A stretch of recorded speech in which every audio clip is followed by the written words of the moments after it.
you're brand new to video editing, learning every button, menu, and feature of your editor can be totally overwhelming. But the truth is you don't need to learn the vast majority of features that most editors have in order to edit professional looking videos. In fact, in this video, I'm going to simplify the entire process to just 3 easy steps, so you can start editing with confidence as quickly as possible. If you're new here, hey, I'm Ben, and I've been editing videos for 20 years in every editor out there.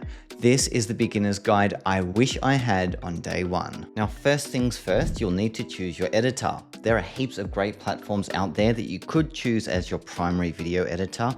However, the #1 platform I recommend for beginners is DaVinci Resolve, purely because this is a 100% free video editor and it's fully functioning, meaning it has every single feature and you do not need to pay to edit your videos from start to finish, including using intermediate to advanced features that become essential as your journey goes on and you start editing more complex projects. So DaVinci is the editor I'll be using in this video. However, if you're using something else, you can still follow the exact same sequence of steps to learn how to edit. So if you do want to go with DaVinci Resolve, just follow the link down in the description, head to their website and click this button here, free download now. Then make sure you download the version on the left-hand side, which is the free version, and choose your platform of choice. And before you get started editing, I'd recommend importing and organizing your footage so it's easy to sort through later on. As you can see here, I've got a neat folder where I keep my YouTube video edits and I make folders according to the dates that I filmed. So for this project here, I'm going to create a new folder and just name it the date. Here's the clip on my SD card of the opening that you just watched. And what I'm going to do is drag it over to this new folder. Now, anytime in the future when I might want to come back and access footage from this folder,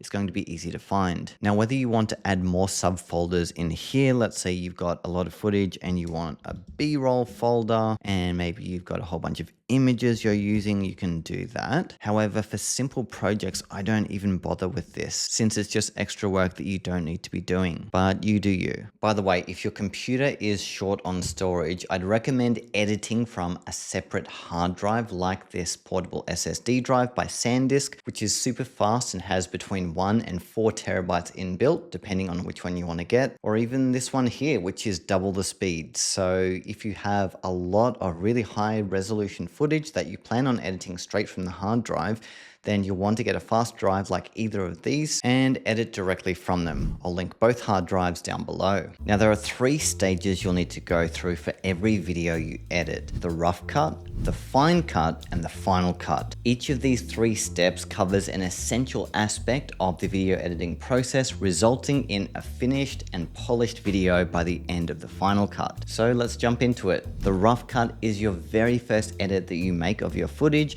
and the primary goal of the rough cut is to remove all the fluff if you're editing a talking head video and get your footage assembled on your timeline. Once you've downloaded and installed DaVinci Resolve, open it up and you'll see a screen like this. What we're going to do to start with is create a new project. So go ahead and give your project a name and click create. And this is what it will look like. While DaVinci Resolve can be a really complicated and advanced software, it doesn't have to be. So if you click on the edit tab down the bottom here, this will bring up the main editing window where we can do the vast majority of our editing. Before we edit though, head down to the bottom right and click the gear icon. This will bring up our project settings. This is where we set the project resolution and frame rate. So if you click this drop down here, you'll want to go ahead and adjust the timeline resolution to whatever the dimensions are of your footage. So for me, I shoot at 3840 by 2160, so I'm going to choose that. However, if you shot at HD 1920 by 1080, then choose that. If you're not sure what your resolution is, open it up in your Finder, click on it, and usually within the file properties, it will give you an idea. So here under dimensions, it says 3840 by 2160, in which case you could go ahead and enter that in here.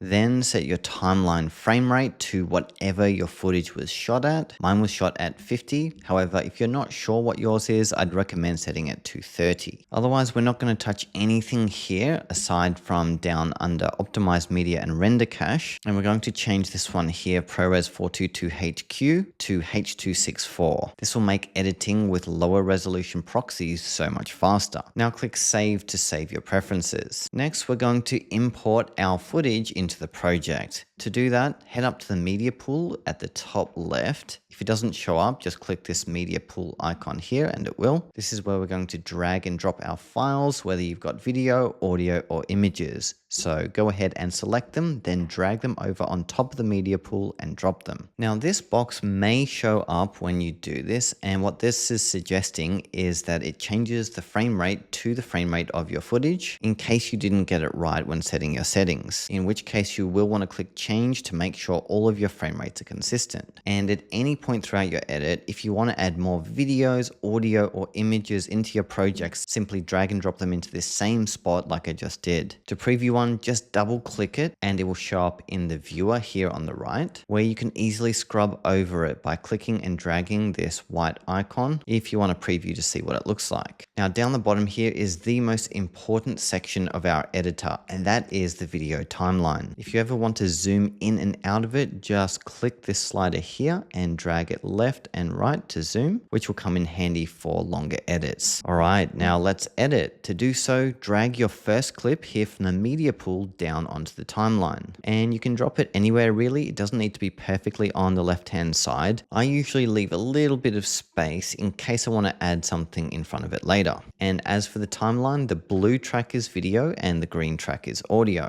As you can see, these have the same name because they are part of the same file. To watch your clip back, you can drag this red playhead across the timeline, or tap the spacebar to play your video back. You can also make your tracks bigger or smaller by dragging the bar underneath it to be whichever size you like most. From many years of editing, I've found that having a big audio track and a small video track has been the best combination, simply because it's easier to see waveforms than it is to see a video in timeline format, and it will make speed editing much faster, which we'll get into in a minute. So I'm going to drag my video track size down a bit, and that's looking good. Now, if you recorded your sound externally to your video track and you want to add it in and sync it up here, what you want to do is drag it down onto the timeline like so. What we're going to do is select all three tracks, right click and choose auto align clips, then waveform and sync. This will sync up the tracks based on the waveforms, and it looks like it's done a good job. Now all we need to do is get rid of the in-camera audio. To do that, select your original clip, which is currently linked to the audio, as you can see by this little link icon. Now head up to this icon here, which is currently highlighted, and click it to unhighlight it. And as you'll see now, if we click on one individual track, it will allow us to select just that track and not the other one. So we can now delete the old audio. Now I'm going to move my bottom track up and relink these two together by right clicking and choosing link clips. Now by turning linked selection back on here, anytime we select the top clip, it will also select the bottom one, which is going to come in really handy as we chop up this video track over our edit. So now when we cut up our clip by either pressing B on the keyboard or pressing this icon here, and we make a cut, you'll see it's cutting both tracks at once. Instead of just one, if link selection was not on, it's only going to cut one track at a time. So if you are editing dialogue, again, make sure link selection is on. Now you will want to be careful when using the blade tool not to use it while trying to navigate across the timeline, because you might accidentally cut up your footage without meaning to. So whenever you're not cutting, make sure you switch back to the arrow tool here. Another way to edit using the arrow tool is clicking the edge of your clip and dragging it left or right.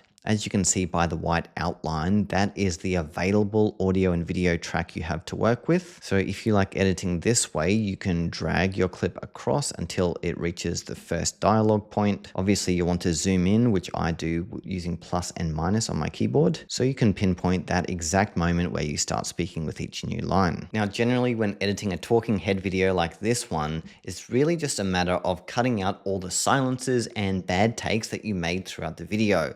And From my own personal experience, 99% of the time, the last take is the best take. So when you reference these waveforms and you see similar patterns throughout your timeline, clearly this waveform is repeated a few times. So this is the start of a sentence. It looks like I've repeated it all the way up to here. So I made a lot of mistakes, and just being able to look at the waveforms like this is going to save me so much time rewatching all those bad takes, trying to guess which one is the good take. So I've identified that this is the point that I want to cut, and it's where the video is going to open. As we discussed, there's a few ways to do this. I could either click the blade tool and press it down on that part of the timeline. I could zoom out, select the arrow tool, and manually move the clip to that point. But those two methods are pretty time consuming, and if you're cutting up a big video with lots of mistakes, it's really going to add so much more time to your project when you're having to click on different tools, zoom out, move the edges across. It's a really long way to edit, which is where using keyboard shortcuts saves the day. Now, I've created a keyboard shortcuts file which you can download for free on my website if you follow the link below,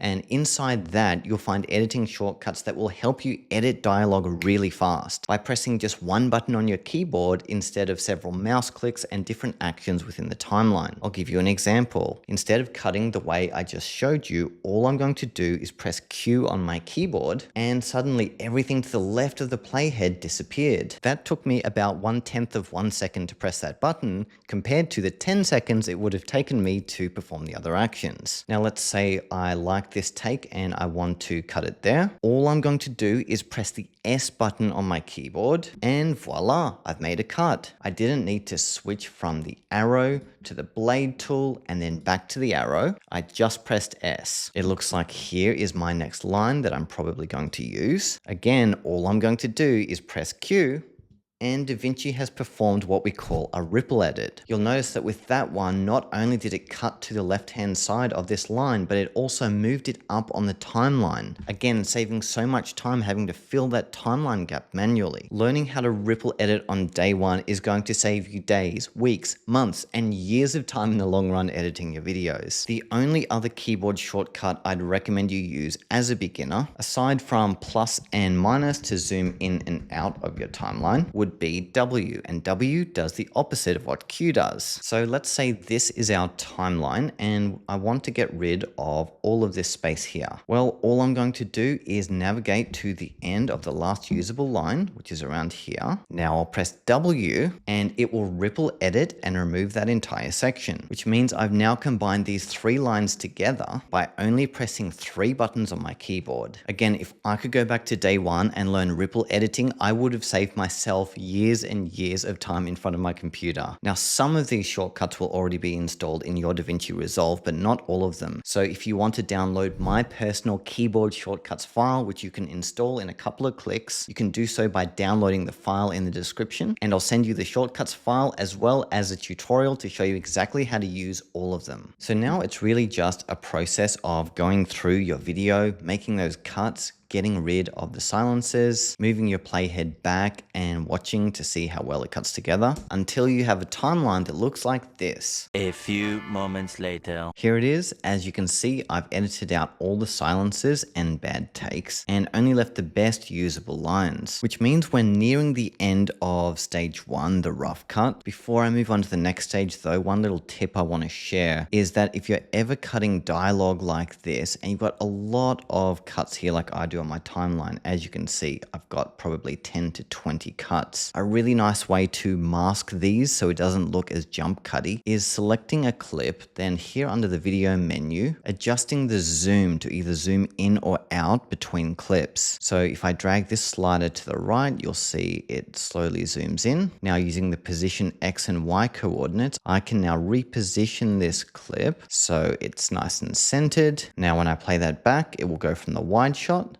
to the zoomed in shot. You'll just want to make sure if you're doing this that the eye lines match up as closely as possible to avoid it feeling jarring. Okay, so we've just completed stage 1 of our edit. Well done. Now we're ready to move on to stage 2, which is the fine cut. The fine cut is where we go back over our first edit and add additional layers on top of what we've already built. And the first place this usually starts is B-roll. So I've got a B-roll track here, which is a screen recording of the section you saw about file management. So what I'm going to do is drag and drop that onto my timeline here. But what you'll notice is that if I click and drag that up, it will create a new track. So I can go ahead and drag this across and over my original track. And as a rule of thumb, whatever is on the top layer of your video edit is going to be visible. So now if I scrub the playhead over this clip, you'll see that only the screen recording is visible and not my face. Now, usually with B-roll clips, they'll come with a soundtrack underneath that you didn't intend to record. Maybe you were just out and about filming something awesome and the sound was totally distorted. Well, it's all good. We can remove that very easily. So this relates back to our linked selection. So with our clip selected, as you'll see, the video and audio tracks are linked and they're selected simultaneously. But if we just uncheck this,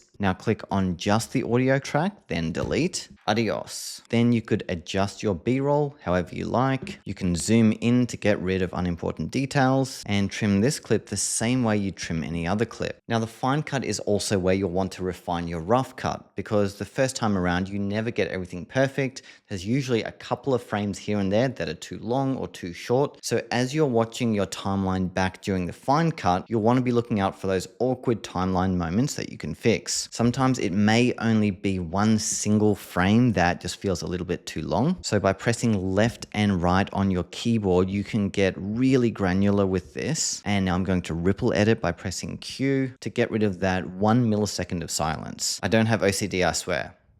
During the fine cut, you'll also want to think about the transitions between your clips. If you're doing a hard cut like this, again, just making sure the eye lines match up. As you can see, they don't here. So I'm going to adjust this clip so it's further to the right, so the eye line matches a bit better. Or if you're transitioning between two different kinds of shot, you can add a stylized transition in here. The easiest way to do that is hovering your mouse between the two clips, right-clicking and choosing Add Cross Dissolve. I'm going to choose 8 frames. And this is exactly what it says. It's a cross dissolve. Personally, I think transitions are a bit dated these days, but if you want to use one, then go for it. You'll also find a menu here on the left-hand side filled with pre-made transitions. Unfortunately, they're not super modern. If you hover your mouse over one, it will preview it there in the viewer. But if you did like one, all you need to do is select the transition, then click and drag it on top of the transition. Now let's watch it back. There we go. If you want to add text to your video, my advice as a beginner is keeping it as simple as possible, since this can be the kind of thing that takes you hours to get your first text animation in place and really not worth it in the grand scheme of things. So here's what I'd do if I were you. Click this titles option on the left-hand side. Here you'll see another menu of different presets. Again, many of which are a little bit dated and I don't know, they're kind of lacking a bit of personality. So instead what you want to do is choose text plus here, click and drag that onto the timeline. Now you can place this wherever you like. Let's say I want it to appear over this one clip here where I talk about the 3 steps. Well, to customize this text, just select it. And now up here on the right-hand side, you'll find a whole bunch of options for customizing the text. I'll start with the writing. We'll just say 3 steps. You can change the font to whichever font you prefer. You can adjust the size here if you want to make it bigger or smaller. And if you head up to settings here at the top, this is where we can now change the position of it. So I want it to be a bit lower. So I'll change my Y coordinate to move it down. That's looking good and contrasting nicely. Bonus tip, if you want text to look good, make sure it contrasts the background. So if you're using white text, use it against something dark. If you're using dark text, use it against something light. Now, there are really a lot of submenus here within the text menu, which you don't need to go into as a beginner. Instead, all I'd recommend you do is putting a basic transition onto it in order to keep things simple for your first few edits. To add a transition, what I'm going to do is zoom in so everything's nice and visible. Now, on the left-hand side, side, I'm going to choose a simple transition that I like this cross dissolve, and I'm going to drag and drop it on to the side edge. As you can see by the white box, this is where it's going to be added. If we zoom in again, you'll see that this is a very short transition. So I'm going to click the edge and drag this across to make it a bit longer. And you'll notice that there's two numbers there. The top number is the amount of frames you're expanding it by. The bottom number is the total duration of this transition. So I wouldn't recommend you do transitions any longer than about 16 frames. Ideally, you want to keep it closer to 10. Now let's watch it back. And that's faded in nicely. Again, though, if you prefer any of these transitions, just click and drag it on top and it will update. Okay, so I found a simple text style that I like, and I've added a transition at the start and end of it. However, when adding text to a video, usually it's not just a one-off. You're probably going to be repeating text throughout your video. And instead of remaking your text from scratch every single time, there is a much faster way. So as you can see here, I've got my text layer, and the simplest way to add more text is by duplicating it. So what I'm going to do to duplicate it is hold down Option on my keyboard if you're on a Mac, which for PC users will be Alt. Hold that down and then click and drag your text file up. As you can see, that's created a duplicate that has all of the exact same settings attached to it. So I could either move this further along my timeline. Let's say I want to write something else in for the next text box, like DaVinci Resolve. Now it's just as simple as resizing it to fit the space better, heading up to settings here and repositioning it. And now when I watch it back, you'll see that my text has been duplicated. And you can duplicate text as many times as you like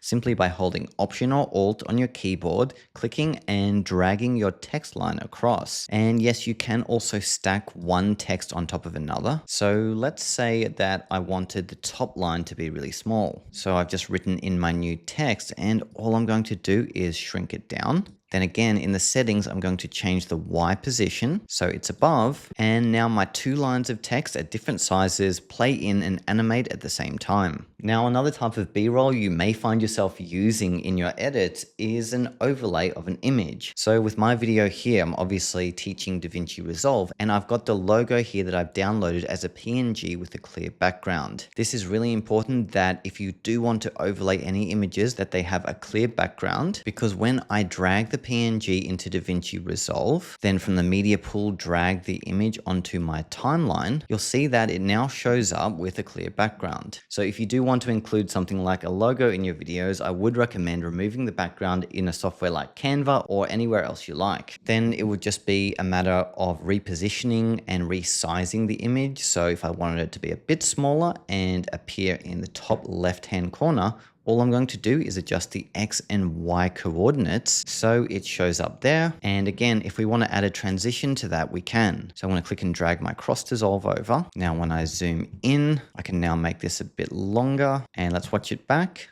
There we go. Now the next part of the fine cut is fixing sound. If you're recording professionally like I am here into a proper microphone, then chances are you're not going to have much to fix. However, if you recorded straight into your phone or another source that didn't pick up voices and sounds very well, you'll probably need to spend a bit of time fixing it. And the way we do that here in DaVinci Resolve is firstly making sure your audio is level. Generally, you can tell audio is level when it hits around the -10 mark on the audio meters on the right-hand side. If it's hovering too low like this or too high like this, going above -5, chances are your audio is going to be either too loud or too quiet. So the way we fix audio levels, let's say in this line here, I got a bit too overexcited and talked too loudly into my microphone. As you can see, these waveforms look really big, but the ones on either side are much smaller. And then when I play it back, it's going into the -5 zone, which is almost clipping. So all I'm going to do is find this white line that's located on the audio track, click it, and then drag it down until the waveforms roughly match the same size and shape of the others. And that's not to say that these are necessarily going to be right, because again, you need to judge what the correct level is based on whether it's hitting around -10. However, I do know that these ones were hitting -10, which is how I could tell instantly that this clip needed to be brought down. So if you scan over your timeline, you'll probably notice some parts where the audio gets much louder, and those are definitely worth watching back to see if it goes too loud. It's okay if it goes red for a second, but as long as it's not consistently in the red, you'll be okay. Now here's a bonus tip. If you realize that you completely messed up your audio and you can't seem to fix it here in DaVinci Resolve,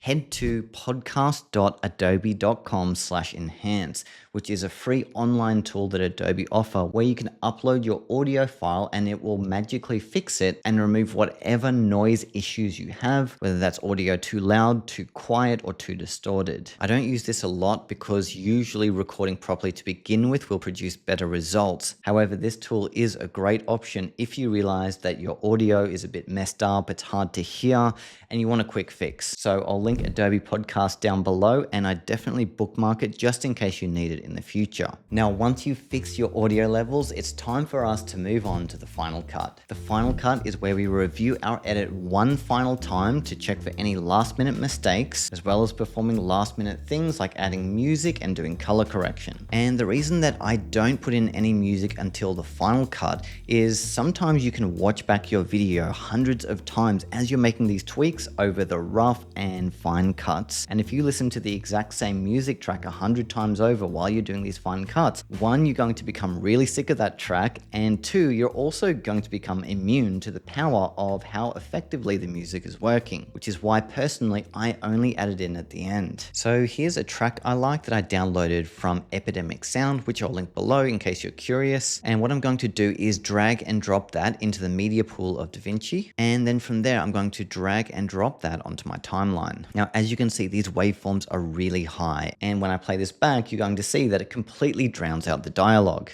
If you're brand new to hence why it's really important to keep your music track on the low side, again by clicking and dragging the white line on the audio track. Generally, I like my music to be between -25 and -30, so the vocals can still be the dominant audio track. Now let's play this back. If you're brand new to video editing, learning every button, how much better did that work? You can still hear the music, but it's not overpowering my voice. And just like with video tracks, you can also click and drag the edges of audio tracks to shorten them. So I'm going to adjust mine to end around the intro of this video. If you want your music to fade out, which I would recommend if you are cutting it off before the actual track ends, when you hover your mouse above the track, you'll notice this white icon here. So if you click that and drag it to one side, this will naturally create a curve. The further you drag this curve across, the longer of a transition it will make to fade your audio out. So now once we've made all of our edits, fixed the sound and added music, now it's time to color grade. So if you click this icon here at the bottom, it will transition us over to the color page. And yes, this page is super overwhelming, but the good news is you don't need to touch 99% of settings here, especially as a beginner. I do have a complete beginner's guide to color correction in DaVinci Resolve on my channel, which I'll link underneath the video. But for now, I'll show you the absolute basics of what you should do. Firstly, what I'm going to do is right click my clip and choose use remote grades, which will connect all of my cuts together that came from the same source clip. Now to perform a basic color correction, I'm going to drag the shadows up by clicking and dragging this icon here.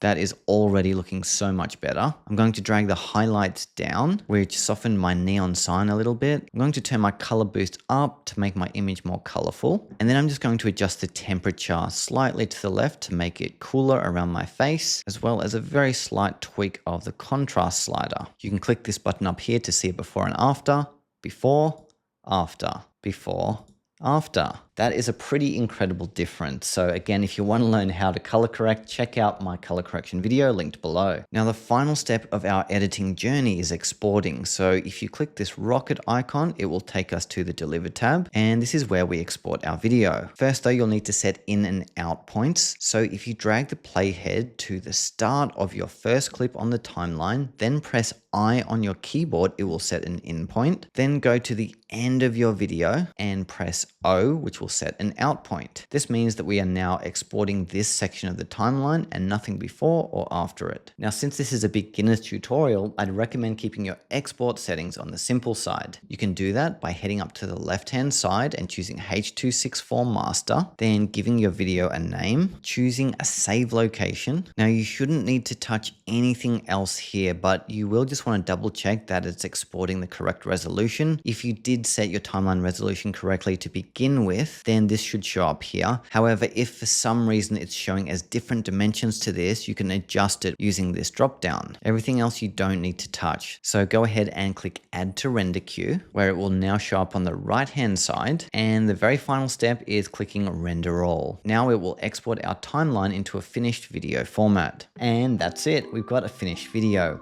I know there was a lot to take in here, so feel free to go back and rewatch the video if you get stuck at any stage. However, just know that the more edits you do, the faster this process will become, and eventually you'll be editing your videos in no time. If you are keen to level up your video editing game, then I would definitely suggest subscribing to my channel, since I'm going to be releasing a whole bunch more beginner's guides to video editing in the future. Again, I would strongly recommend downloading my DaVinci Resolve speed editing shortcuts completely for free if you want to speed up your editing workflow infinitely and perform most actions within DaVinci Resolve with just one press of a button. Once you've installed the shortcuts, check out this video here to learn what my top 20 keyboard shortcuts are for editing in DaVinci Resolve, so you can cut your editing time right down to a fraction of what it was taking you before.